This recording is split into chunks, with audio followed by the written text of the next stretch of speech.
say that our business is stronger than it has ever been. The success of growth and where I see companies growing consistently really is your people. I mean, the story is not, does it make power? Because they all make power. The story is, what does it power? This is What Solar Installers Need to Know with your hosts, Hervé Billier and Joe Marhamati. Hi there, it's Hervé and Joe with What Solar Installers Need to Know, where we interview solar CEOs and experts on how they run their business on the solar coaster. We ask their private revenue numbers, we give actionable advice, and learn about trade secrets so you can run and grow your solar business. Joe and I built a solar company from 0 to 12 million in sales and got successfully acquired. If you'd like to do the same or do better, go to sungrow.com/blog to get actionable behind-the-scenes lessons on running and growing your solar business. And now, without further ado, let's jump right into the next episode. Welcome to another episode of What Solar Installers Need to Know, where we welcome Brian Hayden, CEO of HeatSpring. And Brian, why don't you explain what HeatSpring does? You got it. HeatSpring is an education platform for clean energy companies. And we started in 2007. We were in grad school, business school, and we had a business plan to become integrators of renewable energy systems. We were going to sell and install clean energy for building owners. And we had to get trained. We were in the training and we realized two things. One, the training wasn't very good. And two, the people that we were in class with, the electricians, the engineers, architects, were way better suited to do the work that we wanted to do. And so we didn't want to compete with them. We started hosting certification classes in person, and we were like the circus. We went all around the country. We were hosting trainings, and it was a lot of fun. But then the economy went through a rough time, and we converted and started to do everything online. So I would say our business kind of locked into place when I met a couple solar installers, Dan Leary and Will Thompson, who were starting NextAmp. We were all in Massachusetts. And those guys started with 3 founders, and then they were at like 15 people. And this was like maybe 2008 or 9. And they said, if we're going to have a lot of clean energy, we've got to have big clean energy companies. And big clean energy companies need lots of good people. And so we want to build NextAmp University and have a training program so that we can grow talent. And so that's what we decided to do for NextAmp and for other companies. And so today we're a platform that's used by 70% of the top contractors, solar contractors in the US. And NextAmp, 15 years later, they have 500 people. They are doing great and growing a lot, which is fun. But if you think about it, we still kind of have a long way to go too. So we're in the business of kind of helping clean energy companies grow through training. I remember 2007-8, around that time, we installed some solar on homes for some of the employees of NextAmp in Washington, D.C. So it's around the same time. Right on. So yeah, it was still small. NextAmp, what's that company? What are you doing? But they are a larger developer, right? They don't do resi. It's all like utility scale and large. Yeah, a lot of community solar. They were in the news this last month. They signed a deal with Microsoft to do 300 megawatts of community solar. I think is kind of like an offset for all the energy that Microsoft and all the AI companies are doing. There's a big demand for that. Yep. But HeatSpring, you do training not just for utility scale. It's also residential, commercial. It's solar. Right. It's heat pumps. So it's not just solar. It's batteries. It's heat pumps. It's everything else. That's right. Yeah, we do a lot of certification training. So NAPCEP certifications are really popular, and that's geared a lot toward residential projects. But yeah, we also do certification and training around other technologies that are related. Energy storage, heat pumps, building science, energy audits, that kind of thing. And safety and certification. A lot of OSHA classes. We started working with OSHA Education Center. So we have a lot of the OSHA courses and HAZWOPER classes and electrical safety. And you have some rock stars like a Sean White, for example. Can't miss him. Yeah, Sean's the most popular instructor on the platform. Have been working with Sean for more than 10 years. So it's really, I would say that's one of the best parts of being in education and training is like you get to be around really smart people who are interested in sharing what they know. And I feel like that's a really like optimistic vibe. And those are people that I like hanging out with. Yeah. Lucky you. So describe to our audience, describe how you see the current state of the solar industry. The industry's changing a lot. 3 years ago, we were all talking about the IRA and how we were all going to go to the moon and grow these enormous businesses. And today, we're thinking a little bit more bearishly about the policy here in the US. And so there's definitely a lot of uncertainty. I'm having a lot of conversations with our customers and, people we work with. So I would say I'm in an uncertain place. Having been in the business since 2007, I feel that I'm nowhere near as worried today as I was, say, in 2010 or, a lot of times in the past. The industry is so much bigger now. There's so much happening. So many more people are involved.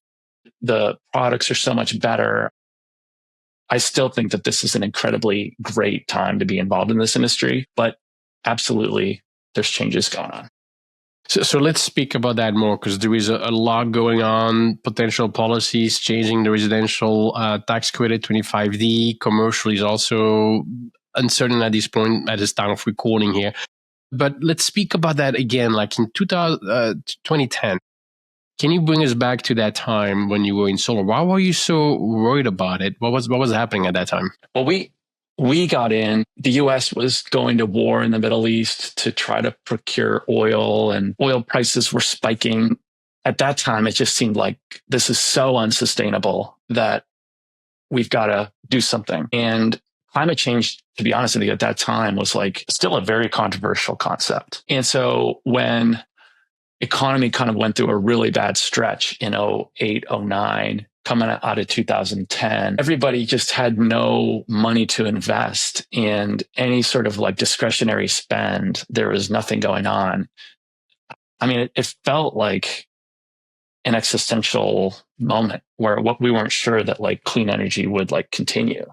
That's being a little dramatic, but I did kind of have those types of fears at that time. And I would say now we're just orders of magnitude further along as an industry. And there's no way, even if you were to pull all the subsidies, all the government incentives and programs, worst case scenario, there's still a path forward for solar and for all these technologies that we work in. It's going to be less fun and we're going to be able to move less quickly, but the technology is not going anywhere. So 2010, if you go back to that time, Namaste was still a young company at the time. I remember when I got into solar around that time, I looked up Brooks Engineering to learn how to do... Brooks, yeah. So the solar panels were still shop.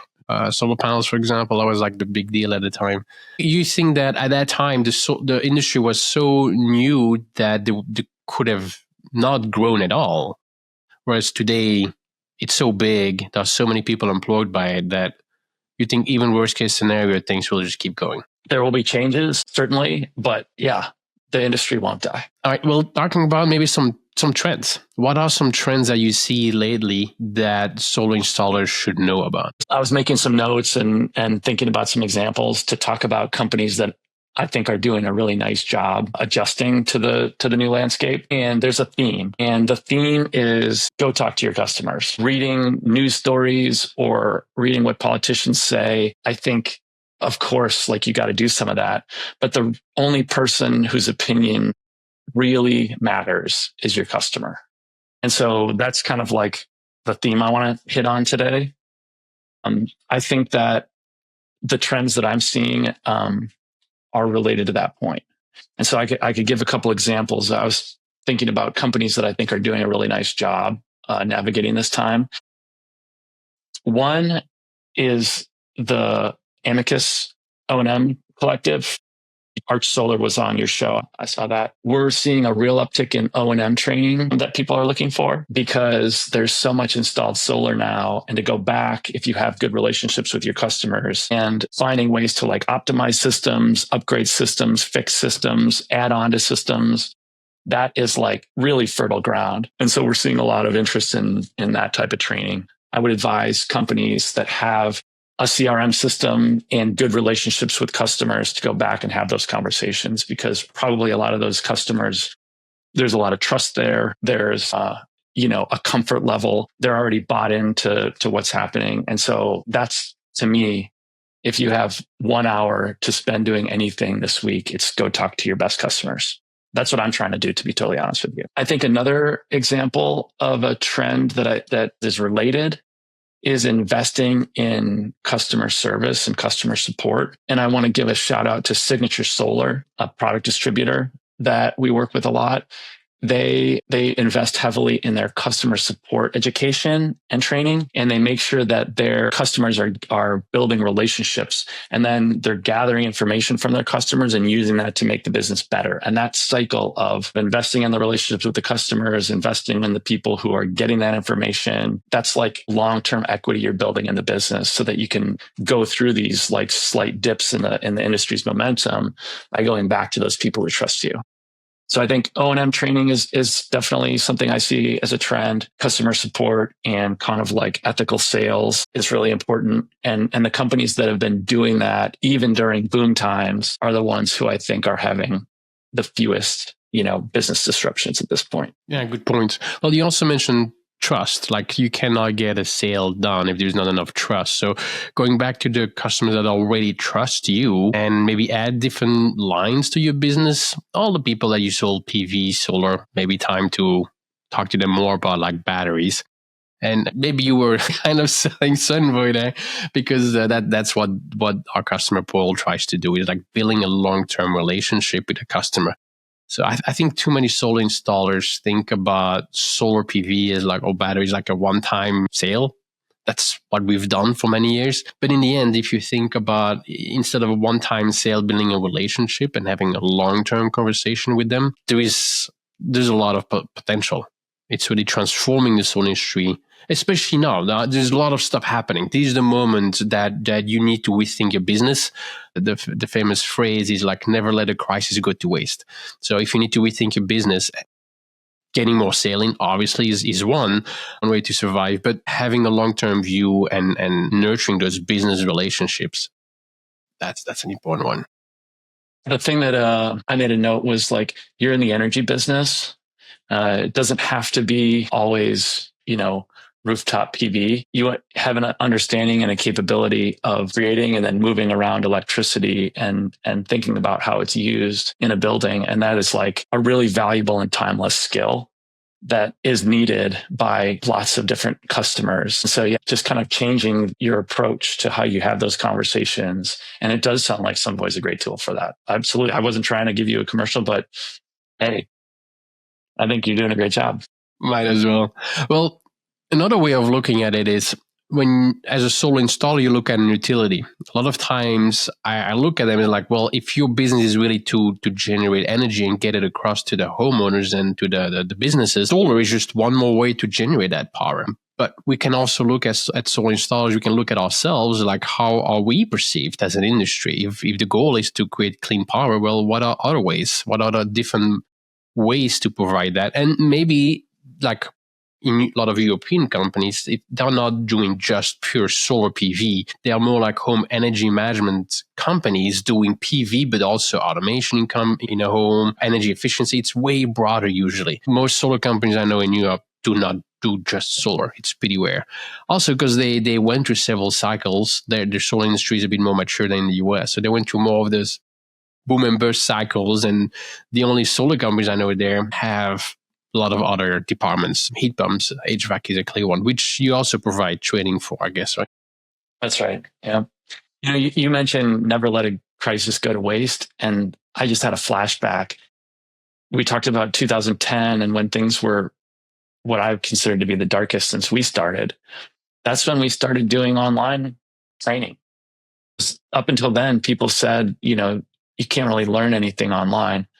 And I believe that hands-on training will always be needed, of course, but like there's so much you can do in these online environments. And it was because our in-person business just wasn't there.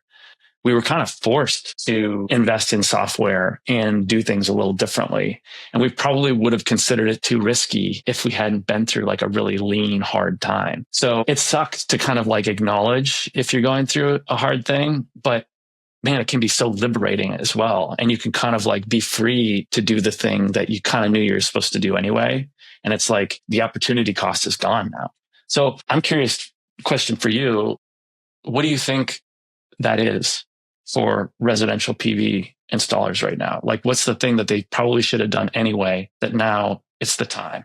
Well, I thought about that really hard. 4 years ago, I was running a solar company, and we had a management team in place. It was kind of running. I remember sitting right here and thinking, like, what am I going to do in my day? Like, things are just running.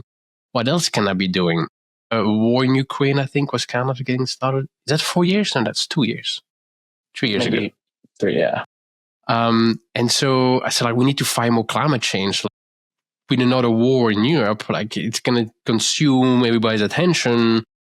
So nobody's going to fight climate change anymore. It's just not that important in the bigger scale of things. So what I started at the time was like getting into heat pumps. So I took my licenses, being a journeyman in HVAC. So I took the tests and God forbid I passed. So I installed a few demo projects, kind of seeing, because I can only lead the people to do an entire HVAC, a heat pump business, if I knew myself also how to do it. And so I got started there. But at the same time, also Sunvoy came along. We needed more software in the company because the company was growing. So build our own software. And I was kind of I was having multiple projects, and well, it's just easier to create software than starting an entire HVAC business. So eventually I didn't move forward with the HVAC, but it was on my mind, clearly. I think another piece, if I would still be running a solar company, I would definitely consider going more into commercial. It's a much longer sales cycle, but those projects that also take much longer to build, you don't also need a lot. So it's not a volumes game. You don't need 10 commercial projects a month. You can't handle that. So what I did is right before exiting Ipsen, I got some contracts, like 10 projects at a time. And a month after I sold Ipsen, I had another contract for 10 more projects. So it was those commercial relationships that take sometimes years to build, suddenly providing me long-term contracts, and not just one. You can sell just one business owner a project, but now you can also work with some developers that you build a relationship with. And then it's not just one-time projects, but it's continuously projects coming your way. So you need to have like a nice business relationship, of course, and then it's up to you to do not to damage the relationship and find solutions. But so to answer your question, like I would do more commercial, and we wrote an entire blog post about how residential is different than commercial. It happens to be solar panels, but it's actually a very different industry.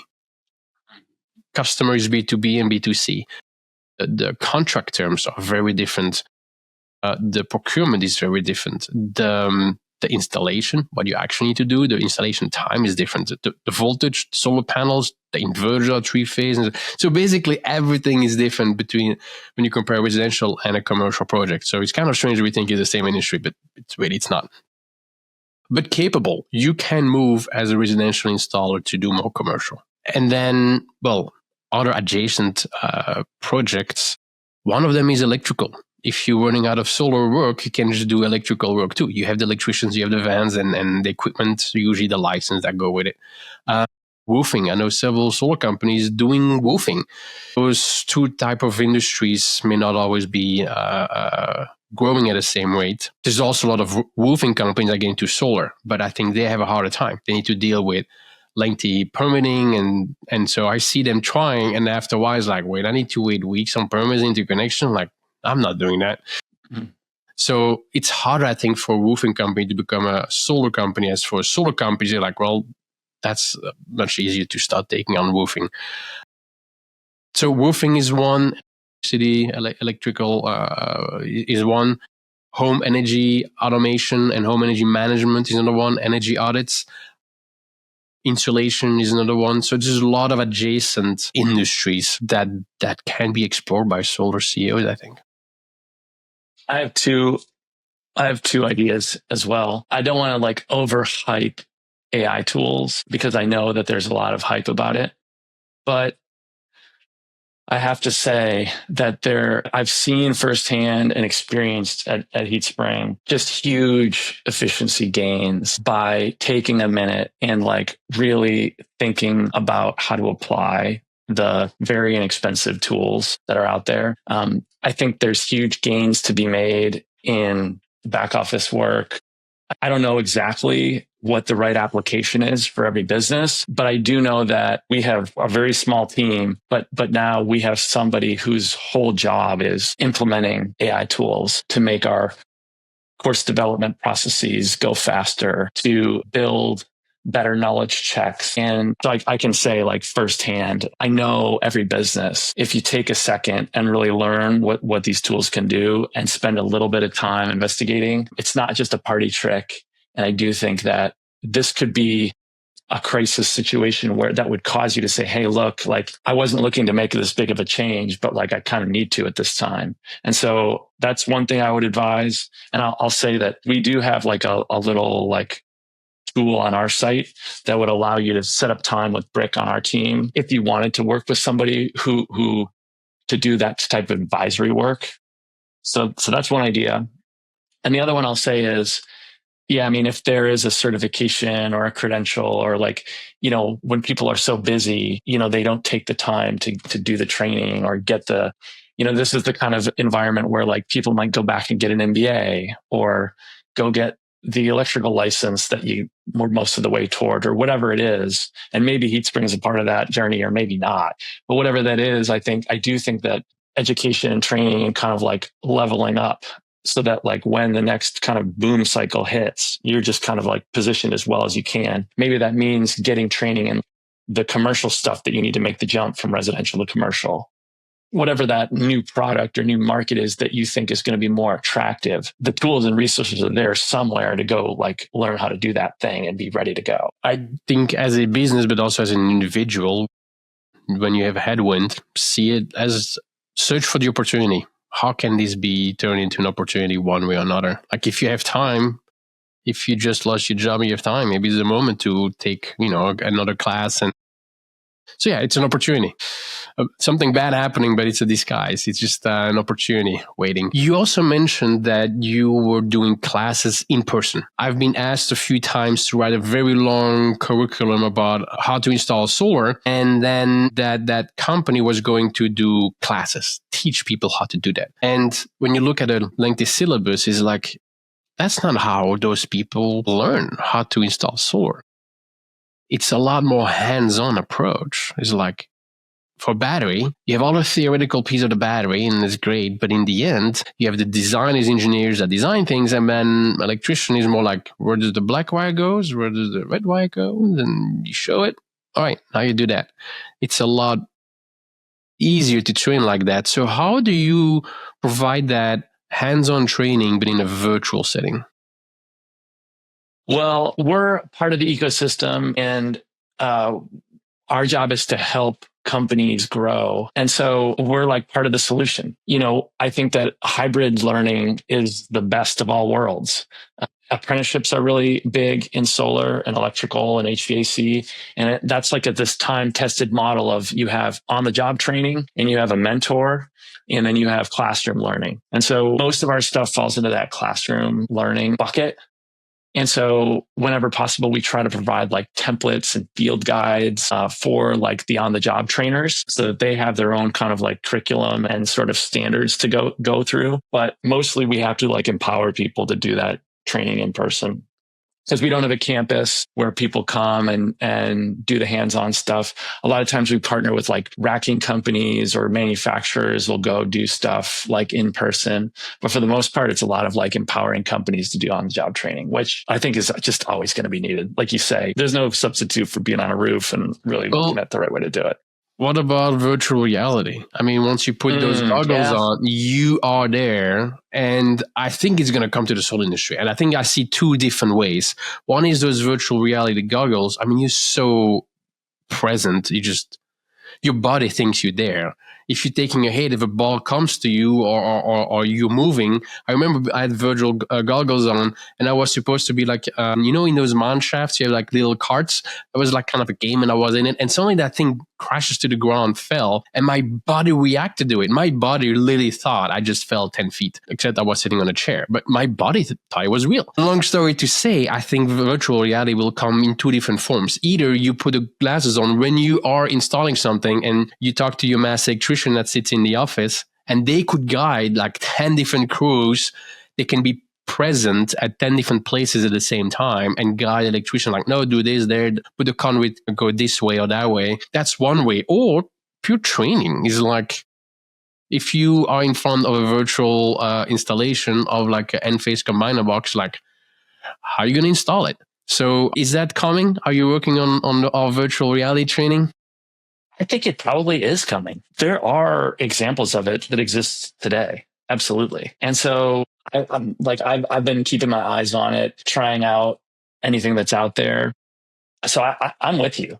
I think we'll see it, and it'll be more common. I don't know like the timing around like when it will be like totally mainstream and when that'll be the way that everybody does training. What I've experienced to date isn't there. Like it's not, I think there's applications for it. And I think some things it's really good at and other things it's like not so good at.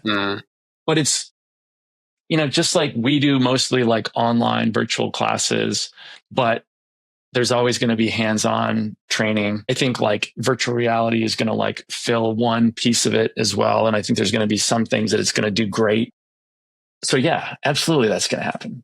Of course. Cool. I don't know exactly when and at what scale. It's not like when I look at our product roadmap, it's not the next thing. Like, I think there's like so many other things that we want to do before that. I think that to me, good content is like fresh content that's very relevant and it's what people need. So to be delivered like just in time and to me is more important than like the best, most immersive experience, because I think context is like more important than like production quality. Like if somebody wants to learn it and like they see why they would want to learn it, then I think that they're flexible on exactly how you present it to them. But if like they don't see the point, you could make it the most exciting game in the world, and it's like nobody's going to care. Yeah, no, right. Let's speak about a typical solar CEO giving you a call about like, I just had a meeting. I just had a thought. I'm going to invest more in my people and get training done. Do you have that type of conversation? Do you recognize situation? Is it stereotypical? You know how it is going to go? Or like, what do you advise to set up? If a solar CEO has the ambition to set up training in their solar company correctly, what should they be doing? I think if you were to ask any solar CEO if training's important, 100% would say yes. However, some act like it is and others don't. The ones who act like training is important actually believe that they're not doing it from a moral standpoint. They're not doing it because it's not a moral thing. Mm-hmm. Their self-interest. And what they see is that if you're trying to maximize the business outcomes over the long run, 10 years, 5 years, then you have to have good culture and good people who know what they're doing. And you have to plan for a little bit of coming and going in and out of the business just because life is messy. And so you can't just rely on like the one person, and you have to develop like a whole bench and culture of people and build a real like learning organization. So that's the minority. There aren't a whole ton of companies that act like that, because learning and training doesn't maximize ROI over the 3-month horizon. Mm-hmm. And so most leaders aren't thinking beyond 3 to 6 months. And so that's the more common conversations we have. And so those people like either don't do training at all, and we never see them, or there's like an acute issue, like maybe there's a safety issue that causes a hiccup on a job site, or they have a customer and the RFP like calls out like certifications that you need. Mm-hmm. And there's like an acute short-term need and that's when you talk about that meeting, like the company, like they have a meeting and they're like, all right, what's the blocker to like selling this next big project? And somebody's like, well, we need to get NAPSEP certifications. And so then everybody comes out of that meeting and I get like 3 calls and emails from people saying like, hey, we need to do this right now. And we're happy to do that, of course, and so I don't want to be too critical of that because those are also our customers, but frequently 6 months, 8 months later, we're not hearing from them anymore and they got what they needed and then they just kind of moved on. And so they're very likely to have that same situation happen again in the future. So I don't know how to like avoid that. I mean, if you're in that situation, you can't, it is what it is. But if you're able to plan for business success over like a longer term horizon, I think that there are lots of examples and CEOs who will tell you it is like an incredibly great investment that they've made in their business and it pays back, 100-fold over time. It's just over a long time. Good. Well, on those wise words, Brian, I want to thank you for being part of the podcast. It first started with like the state of the solar industry going back to 2010, about how at that moment there were very uncertain times for the solar industry, and we worked ourselves through it and we survived. These times will be probably no different. We'll get through it. We also spoke about AI, about different ways of doing learning. We spoke about different ways to adapt as a solar company to the current market, looking at different opportunities. And then we also spoke towards the end about a typical way to set up training successfully and think for the long term as a long-term business value and long-term relationship with not just your customers, but long-term relationship with your employees. So thank you, Brian. Thank you. If you'd like to do the same or do better, go to sunvoy.com/blog and get actionable behind-the-scenes lessons on running and growing your solar business.